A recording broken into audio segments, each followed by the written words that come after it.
प्रदेश में मानसून शुरू हो गया है, अभी तक क्या रिपोर्ट आई है, कोई सड़कें और बिजली पानी की क्या? देखिए, 27 जून 2024 से हिमाचल प्रदेश में मानसून ने दस्तक दी है। पूरे प्रदेश जो है वो मानसून के आगोश में आ चुका है। हर जगह पे अलग अलग, कहीं पे रुक पे, कहीं भारी बारिश, कहीं कम बारिश हो रही है। अभी तक जो आज सुबह तक की हमारी रिपोर्ट है उसमें 115 जो सड़कें हैं अलग अलग जगहों पे वो बाधित हुई हैं। हमारे 212 जो डिस्ट्रीब्यूशन ट्रांसफार्मर है उसमें भी बिजली बाधित हुई है, और साथ में 10,000 हमारी वाटर सप्लाई स्कीम है, उसमें से 17 स्कीमें ऐसी हैं जो कि बरसात के कारण बाधित हुई है। हम लोगों ने मैन मटेरियल और मशीनरी सभी विभागों के प्री पोजीशन किया है। जहां जहां भी सड़क को जो भी हमारी यूटिलिटी है, चाहे वो सड़कें हैं, ट्रांसफार्मर हैं या पानी की स्कीमें, जहां जहां भी कोई स्कीम बाधित होती है उसको तुरंत रूप से जो बहाल करने का प्रयास किया जाता है।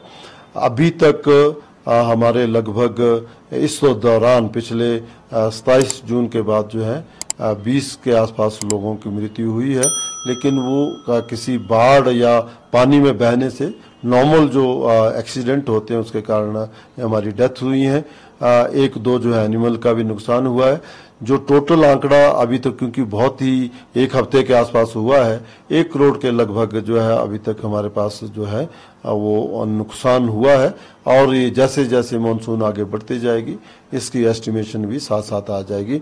मेरा आप लोगों के माध्यम से सभी पर्यटकों से अनुरोध है कि वो जिला प्रशासन और स्थानीय प्रशासन की चेतावनी का उल्लंघन ना करे, और जैसे जैसे जो कोई एडवाइजरी जारी करे उसका अवश्य पालन करे, क्योंकि नदी नाले अभी उफान पे होते हैं, और अगर नदी नालों के आप सेल्फी लेने या कहीं उसके पास में हो, लेकिन भले वहां पे मौसम ठीक हो, लेकिन अगर अपस्ट्रीम में अगर बारिश हो रही हो तो फ्लडिंग हो सकती है और इसमें हादसे हो सकते हैं।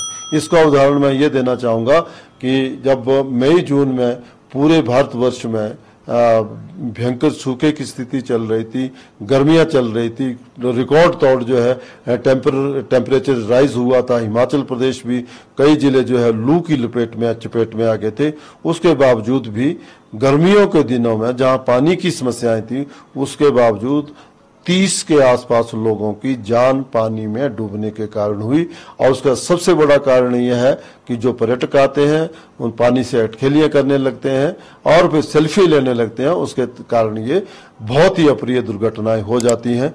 तो मैं पुनः आपके माध्यम से सभी लोगों से अपील करना चाहूंगा कि नदी नालों से उचित दूरी बना के रखें, जब भी ट्रैवल करें एडवाइजरी को ध्यान में रखें, और जहां पे पत्थर आदि गिरते हैं वहां पे संभल के चले, और ताकि किसी भी अप्रिय घटना से बचा जा सके।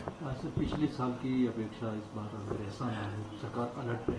देखिए, सरकार हमेशा ही अलर्ट पे रहती है, और हमने पिछली बार भी बहुत तैयारियां की थी। आपने देखा होगा कि जब जुलाई के फर्स्ट वीक में जो एक्सट्रीम वेदर कंडीशन हुई थी, जब 450% ज्यादा बारिश हुई थी और ब्यास नदी में तूफान आया था और बहुत सारा नुकसान हुआ था, हमारे ब्रिजेस भी बह गए थे, लेकिन हमारा ये जो है pre position of man material and machinery के कारण जितने भी, जैसे पंडोह के किनारे बात करूं, मणिकर्ण के किनारे बात करूं, झीड़ी के बीच में, नदी के बीच में लोग फंस गए थे, मनाली में पोटैटो ग्राउंड के पास लोग फंस गए थे, लेकिन जो हम लोगों ने तैयारियां की तो उसके कारण उन सभी को भी जिंदा जो है और अच्छी तरह से सेफली उनको रेस्क्यू कर लिया गया था। तो इस बार भी हमको ये सोचते हैं कि मेट्रोलॉजिकल डिपार्टमेंट ने पूरे भारतवर्ष की तरह हिमाचल में भी सामान्य मानसून की जो है फोरकास्ट की है, और हम बस यही होप करते हैं कि